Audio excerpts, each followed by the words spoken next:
Hi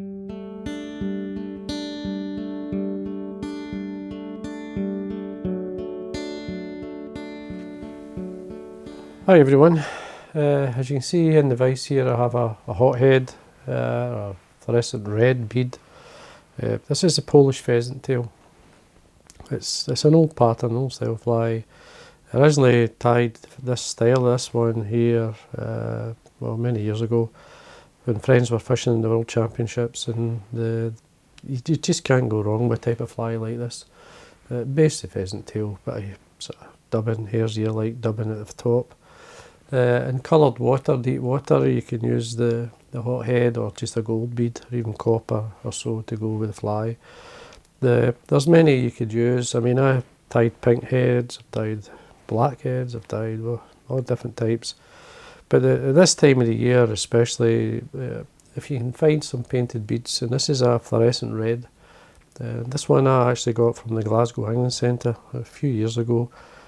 And this one here is 3.5mm. You could get away with 4mm on this one. You want it down, it's a tungsten, so it does go down. The hook choice, you could use a standard hook, which I originally did. I used a standard hook a way back. Quite happy still to do that. But if you've got the jig heads, you can use, there's this one here. This is one, as you can see, it's a heavy one. It's got a good wire on it, it's strong. This one's a size 14, and I'll show you the code.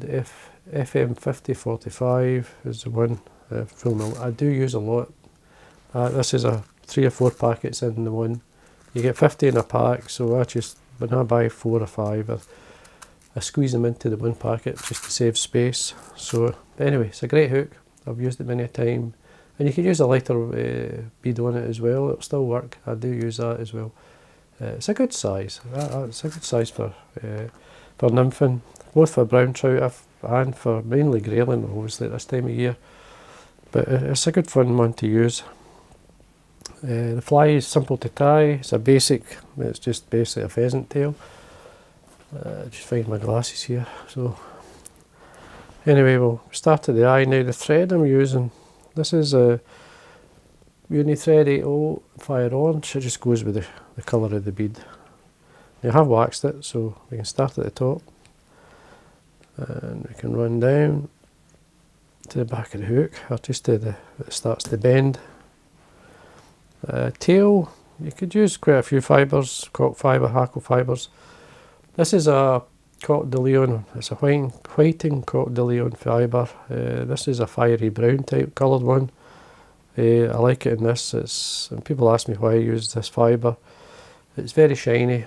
It's a good colour, and I've got it, so I like to use it in my nymphs. But as I say, you can use just ordinary fibre. I brought out a few fibres, as you can see. Pull it 90 degrees from the feather. I'll line up the points. Tail length, it could be as long or as short as you like. I normally go about body length, and I put that on my finger and thumb. Scratch that on the top. I can come around underneath and pull towards the eye and put a couple of turns. Just to sort of see where we are, and it's not going to move at that, that's fine. Trim this a full length of the body, just because we're going to tidy this up. Now the rib, you can use a gold rib, you could use a coloured red. I mean, I've used red quite one or twice. It's up to yourself. You could use a few things, but a copper rib, this is a small copper wire. I'm just going to catch this on. Full length of the body again, it just helps to build up. Now it pays just to run the thread up, tidy things. Take it all the way up, all the way back down. Now when you form like a small tag using the fire orange thread at the back, one of the main reasons I'm using it. Then I'm going to get some feather. Now, you could varnish the end here, but I've got the copper rib here, so that'll protect it. This is pheasant tail, so it's just a natural feather, nice brown. Again, you can mess about with the colour with this. You could go, I've even tied them with black. If you've got a pheasant tail fibre, just any colour, it's certainly worth trying and messing about with the colour combination. Just pulling this in. There's a couple of cut any broken ends there, so I'm stopping just at them, trim away these ones, see where I am, make sure I'm going to start just about maybe 1.5 mm from the tail or so. Just come up. Now I'm going to wind the pheasant tail towards myself. So when I bring the rib up the normal way, in the same way I'm winding my thread, it'll protect it better. You're basically all the way up, and then because we're winding towards myself, and I've got to lock it in, so I come over the pheasant tail with a turn with the thread, a turn on top, do the same again, again, and again, just to make sure it's not going to move, because it's quite a thick stem, that. It's a good feather, that. So then I'm going to start with a rib at the back, straight turn with the copper wire, and I'm winding this the normal way. Now, by winding the pheasant tail towards myself, basically what this does is when I'm bringing the rib over, it's cross-ribbing the pheasant tail fibre, catching it in far better, makes it strong, plus you can see it, I can actually see it, so the colour shows through, so we catch that on. Nice and tight, just folding it back, bending, so break away, there we are. And then the thorax cover, they have colours, you could use lots, pink, yellow, orange, whatever. I've been using quite a lot of the full and mill dubbing. This is a Euro Nymph, it's called the Light Hare's Ear in UV, this one. It's a great dubbing, it's got a nice blend through it. It's nice and easy to use, but you can use whatever you like. As I say, pink's very good in this one. I've used it quite a lot, especially when you want something to show up. But a hare's ear, any sort of natural dubbing will work into this. So I'm just going to dub it on, so we build up the thorax. Just come down, I'm actually right at the bead here, and then I'm going to come down a wee bit. Now this is where you can pluck it out or thicken it up. It's up to yourself. I like a good few turns in there. Stroke the fibre back, so I'm right at the bead. And then what you want to do is just run your varnish down your thread, a good inch, a good 1.5 inches.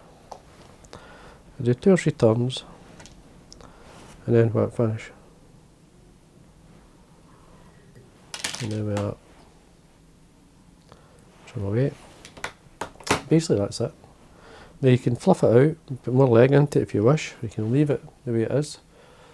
It's obviously going to flip upside down when it's fished in the water. It fishes really well. As I say, with the bead like that, you can sort of go crazy with it, sort of, meaning it'll get down, show up really well in the water. Fluorescent beads, pink, whether it be, well, this is a painted bead, you can have a metallic type bead as well. You get coloured reds and such. They do work. Here's a painted pink bead, so tie the same fly but using the pink bead. You could tie the same fly using the silver bead. As I say, the black. They all work. This is slightly smaller, this one. So simple fly to tie, produces lots of fish. Now if you want to bring some of the legs out, the way I like to do it is to get some Velcro. This is just a basic, it's a lollipop stick. I put Velcro, sticky back Velcro, I just get it out of Tesco's. I put it on both sides and both ends, so it doesn't matter where you pick it up, there will be Velcro there.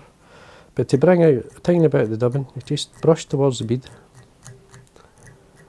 lifting the legs, or the dubbing out to give impression of the legs anyway, and then you can roll it back, just pull them back,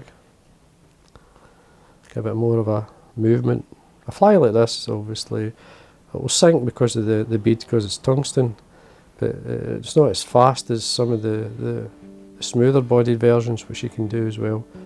But there you go, simple fly, great winter fly, and great summer fly as well. If you want to fish in dark, deep water, it will certainly produce fish. So anyway, I hope you enjoyed that, and again, thanks for watching.